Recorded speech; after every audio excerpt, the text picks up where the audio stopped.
remind me to ask you to take me on a guided tour of this city because nobody knows it as well as you do. Thank you. We'll be checking in with you in just a few moments here. One of our pacemakers has dropped off, and that's by design. No question about that, right, Tim? No, that's exactly right. Although, funnily enough, he wasn't tucked in for most of the race so far. We've had the three pacemakers side by side across the front of the group. But they are of different abilities. These guys get paid for doing a good job. And if they can get a halfway, great. If they can get to 25k, then wonderful. They get a little bonus for going to 30k and pushing it on. From 30k onwards, generally, I like to see the racers racing and the pacemakers stepping aside. All right, let's go on to the elite women now. There they are. Konovalova in the blue singlet there. And the white undergarment. In the lead as we go to Joan Benoit. Samuelson, Joni. Maria looks very strong. She's continuing to lead this race as she has from about the 5-mile mark. It appears that Lilia keeps trying to make these surges, but they fend her off. Sede Vaisa is very strong. Got it right here. And I'll tell you who looks the most comfortable. That's Worknesh Kadani, but she just missed her water and had to retrace her steps to pick it up. But she's looked totally comfortable. Her stride is really smooth.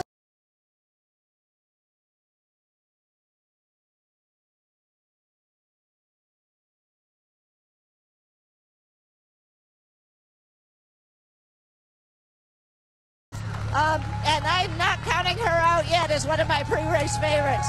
But the other surprise, and not really a surprise, is the youngster, Miramar Mohammed. She is just running a very strong race. She and Fatuma have been working together throughout the race to date, and there's a lot of teamwork going on out here.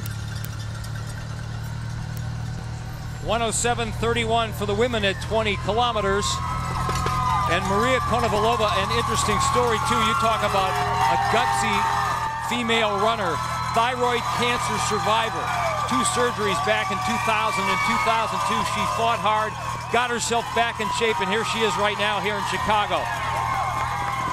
And at the age of 38, she would love nothing more than to put an exclamation point on her career, and she's certainly doing that right now as being the de facto leader of the women's pack.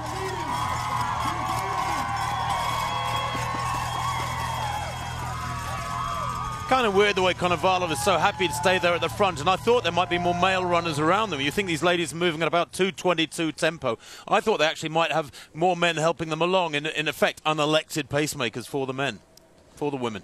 And so often you have runners that are just comfortable in that kind of being a front runner, you know, and I was never really comfortable with that. I like to tuck in behind someone and run as easy as I could early on, but Konovalova feeling very comfortable in that role.